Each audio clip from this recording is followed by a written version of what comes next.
എല്ലാവർക്കും നമസ്കാരം. ഒരു ദുരൂഹ സാഹചര്യത്തിൽ പേര് സൂചിപ്പിക്കുന്ന പോലെ ഒരുപാട് ദുരൂഹതകളുള്ള ഒരു സിനിമ തന്നെയാണ്.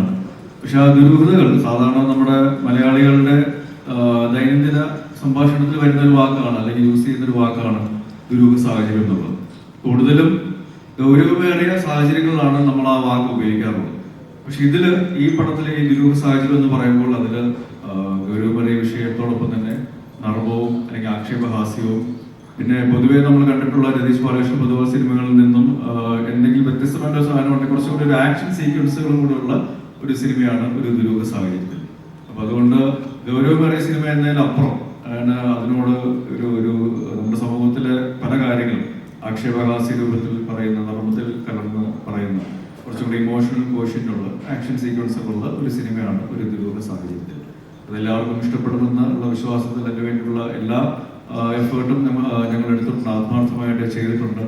കാരണം ഇതിൻ്റെ ഓരോ കോണ്ടന്റുകളും നമ്മൾ പുറത്തേക്ക് വിടുമ്പോൾ അതിന് കിട്ടുന്ന സ്വീകാര്യത എന്ന് പറയുന്നത് ഞങ്ങൾക്കൊരു വലിയൊരു ആശ്വാസവും ഒരു വിശ്വാസവും തരുന്നൊരു കാര്യമാണ്, ആ ഒരു അക്സെപ്റ്റൻസ് എന്ന് പറയുന്നത്.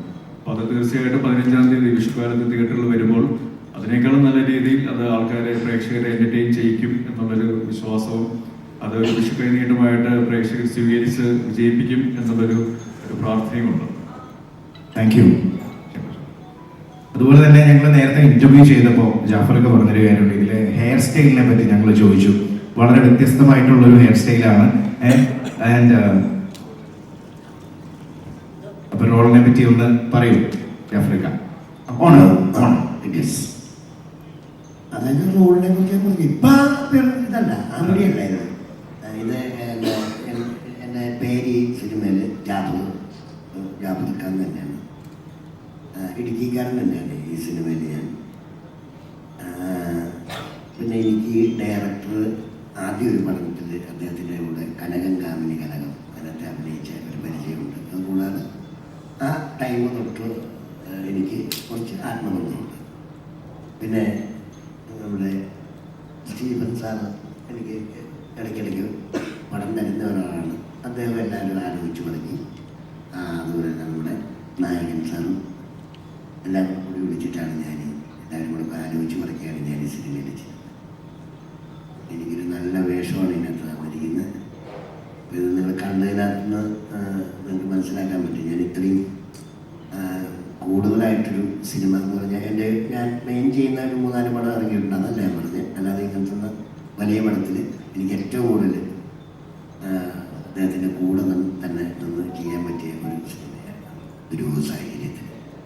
അദ്ദേഹം എന്നെ അവിടെ കൊണ്ടുപോയി കഴിഞ്ഞിട്ട് ഇതുപോലെ ഹെയർ സ്റ്റൈലൊക്കെ മാറ്റി വേറെ രൂപത്തിലേക്കാക്കി മാറ്റി എന്നിട്ട് എന്നോട് പറഞ്ഞു ഇന്ന പോലെയൊക്കെ ചെയ്യണമെന്ന് പറഞ്ഞു. അദ്ദേഹം പറഞ്ഞ പോലെയൊക്കെ ചെയ്തു വെച്ചിട്ടുണ്ട്. അപ്പോൾ ഒരു സാഹചര്യത്തിൽ വിഷുവിന് ഇറങ്ങുകയാണ്. അപ്പോൾ എല്ലാവരും ഈ പടം കാണണം, കണ്ട് ഞങ്ങളെ സഹായിക്കണം എന്നാണ് എൻ്റെ സൈഡിൽ നിന്ന് ഞാൻ പറയും.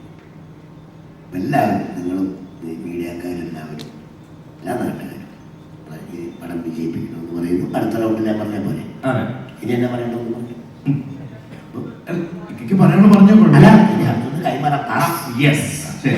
തീർച്ചയായിട്ടും ഈ പറഞ്ഞ 15-ാം തീയതി ഞങ്ങൾ ഉണ്ടാവും ഫസ്റ്റ് ഡേ ഫസ്റ്റ് ഷോയ്ക്ക്. Thank you. ഞങ്ങൾ എല്ലാവരും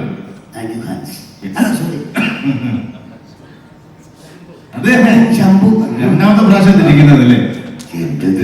എല്ലാവരും കേട്ടില്ലേ? കുഴപ്പമില്ല, കേട്ടില്ലേ? കുഴപ്പമില്ല.